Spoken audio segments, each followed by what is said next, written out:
No es para alguien tan bello como tú. ¡Ah, mátelo, mátelo! ¡Ay!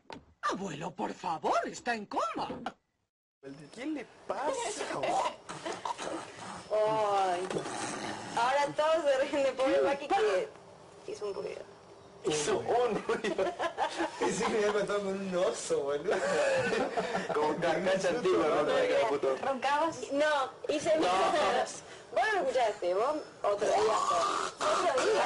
En la habitación, güey, ¿quién iba a hacer? En un momento agarró, mira, yo siempre miro a Juan. Juan me dice, Pero eso fue otro día. y estaba vos, me acuerdo de la posición,